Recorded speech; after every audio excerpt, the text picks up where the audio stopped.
ساتوی پسرو وینو دا د شهیدانو دا د باتورانو کور دا د باتورانو کور دا د باتورانو کور دا د باتورانو کور ستا کاڼي او بوټي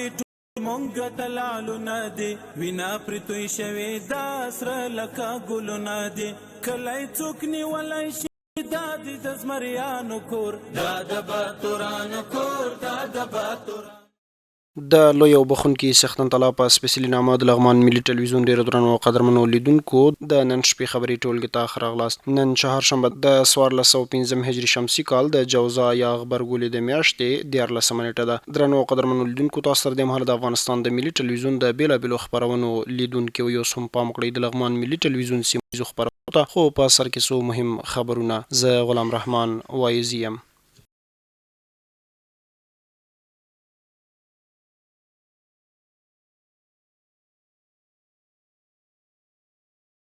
بسم الله الرحمن الرحیم. د لغمان والی په مشرۍ مهترلام ښار کې د نظم د رامنځته کېدو او د ښار د پراختیا په موخه ناسته ترسره شوه. د لغمان والی قاري بختیار ماس په مشرۍ په مهترلام ښار کې د نظم رامنځته کېدو او د ښار د پراختیا په موخه ناسته وشوه. د ولایت مقام له رسنیز دفتر څخه په خبره شوي خبرپاڼه کې راغلي چې په دې ناسته کې د لغمان والی سربیره مرستیال والی حافظ انځرګل عبدالله، د مهترلام ښاروال مولوي نظر محمد عتیق، د کور او ښار جوړونې رئیس مولوي حسین احمد تلوي، د بیلابېلو ریاستونو استازو، د ګذرونو وکیلانو، تجارانو او قومي مشرانو ګډون کړی و. د خبرپاڼې له مخې د لغمان والي په لومړي سر کې ټولو ته ښه راغلاست وکړ او دغه مجلس یې د ښاري نظم رامنځته کېدو او د ښار د پراختیا لپاره مهم وباله. نوموړي په ټولو تجارانو، وکیل ګذرانو او ښاریانو غږ وکړ چې د ښار د پراختیا په برخه کې دی له دوی سره همکار پاتې شي، ښاري نظم کې د پوره همکاري وکړي ترڅو ولسونو ته ګڼې اسانتیاوې رامنځته شي. نوموړي ډاډ څرګند کړ چې د ښار د پراختیا په برخه کې به پوره هڅه کوي ترڅو کوچنی ښار پراخ او ګڼو خلکو ته د کار زمینه برابره شي. د خبرپاڼې له مخې په دې غونډه کې د مهترلام ښاروال او د کور او ښار جوړونې رئیس هم خبرې وکړې او ویل چې یوازینۍ هڅه مو دا ده چې ښار کې نظم رامنځته کړو، ښار پراخ کړو او ګڼو خلکو ته سهولتونه برابر کړو. د خبرپاڼې له مخې د لغمان مرستیال والی حافظ انځرګل عبدالله هم دغه ناسته د ښار د نظم او پراختیا په برخه کې مهمه وبلله او ویل چې ټول باید لاسونه سره ورکړو، کوم پلانونه چې موجود دي هغه عملي کړو، د پلانونو پر وړاندې شته خنډونه لمنځه یوسو، خلکو ته د سهولتونو د رامنځته کېدو په برخه کې چټک ګامونه واخلو. په ورته وخت کې وکیل ګذرانو او تجارانو هم په دغې ناستې خوښي وښوده او د ښار د پراختیا په برخه کې لازم نظرونه شریک کړل او له نظام سره یې د هر ډول همکارۍ ژمنه وکړه. مهترلام ښاروالۍ سږکال د ښار د پراختیا په موخه 28 پروژې تطبیقوي. مهترلام ښاروالۍ 1415 کال کې د ښار د پراختیا ولسونو ته د ښاري سهولتونو د رامنځته کېدو په پار د ښاروالۍ او موسساتو له بودیجې 28 پراختیايي پروژې پلي کوي.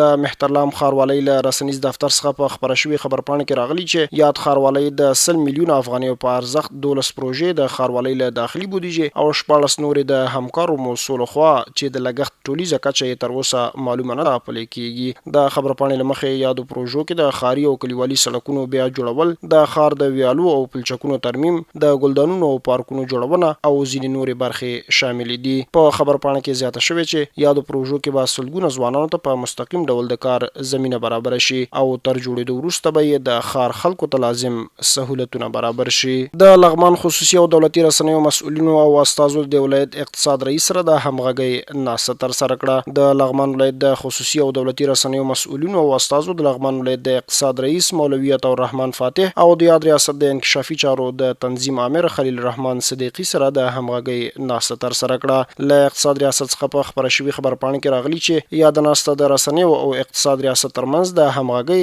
د پیاوړتیا، د رسنیو د شته ستونزو د ارزونې او د ګډ همکاریو د پراختیا په موخه جوړه شوې وه. د خبرپاڼې له مخې د ناستې په پیل کې د رسنیو مسؤلینو د اقتصاد ریاست فعالیتونه او لاسته راوړنې وستایلې او د ولایت په کچه یې د رسنیو د رول او اهمیت په اړه خبرې وکړې. دوی همدارنګه د رسنیو پر وړاندې شته ستونزې او ننګونې شریکې کړې او د اقتصاد ریاست څخه یې وغوښتل چې د رسنیو د ظرفیت لوړونې، همغږي او د موجودو ستونزو د حل په برخه کې لازم لاسنیوي او همکاري وکړي. په خبرپاڼه کې راغلي د لغمان اقتصاد رئیس مولوي عطا الرحمن فاتح د رسنیو له مسؤلینو او استاو څخه مننه وکړه او ویل چې رسنۍ د ټولنې د اصلاح، عامه پوهاوي او د پرمختیايي فعالیتونو د انعکاس په برخه کې مهم او نه بېلېدونکی رول لري. نوموړي زیاته کړه چې اقتصاد ریاست د رسنیو ارزښت ته ځانګړې پاملرنه لري او د خپلو صلاحیتونو او امکاناتو په چوکاټ کې به د رسنیو د ستونزو د حل او د متقابلې همغږۍ د پیاوړتیا لپاره لازمي هڅې وکړي. همدارنګه د رسنیو له استازو وغوښتل چې د ولایت د اقتصادي، ټولنیزو او پراختیايي فعالیتونو په انعکاس کې لا زیاته همکاري وکړي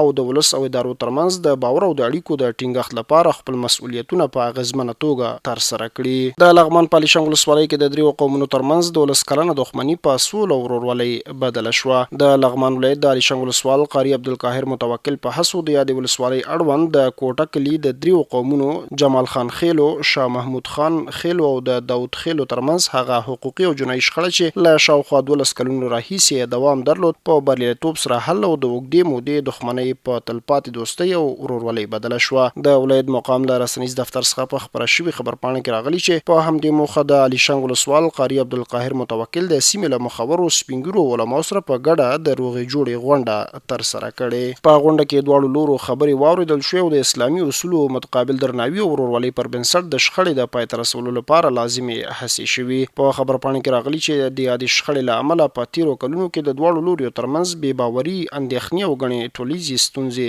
رامنځته شوې وې. د خبرپاڼې له مخې په پای کې د دریو واړو قومونو مشرانو د یو بل د احترام او همکاري ژمنه کړې او د علماو او قومي مخورو او د الیشنګ ولسوالۍ د مسؤلینو له هڅو د مننې ترڅنګ روغه جوړه د سیمې لپاره یو مهم او تاریخي ګام وباله او هیله یې څرګنده کړه چې له دې وروسته به د ورورولۍ، یووالي او متقابل احترام فضا لا نوره هم پیاوړی شي. باید ویل شي چې دښمني نه یوازې د څو کسانو ترمنځ اختلاف وي بلکې اغیزې کورنۍ او ماشومانو او راتلونکو نسلونو ته هم رسیږي چې ډېری وخت د دښمنۍ له امله د تعلیم، کاروبار او ټولنیز پرمختګ فرصتونه له منځه ځي او خلک د آرام ژوند له نعمت څخه بې برخې کیږي. درنو قدرمنو لیدونکو، زموږ د نن شپې خبرونه په همدې ځای پای ته رسیږي. له ملتیا څخه مو مننه کوو. پاک الله مو مل شه.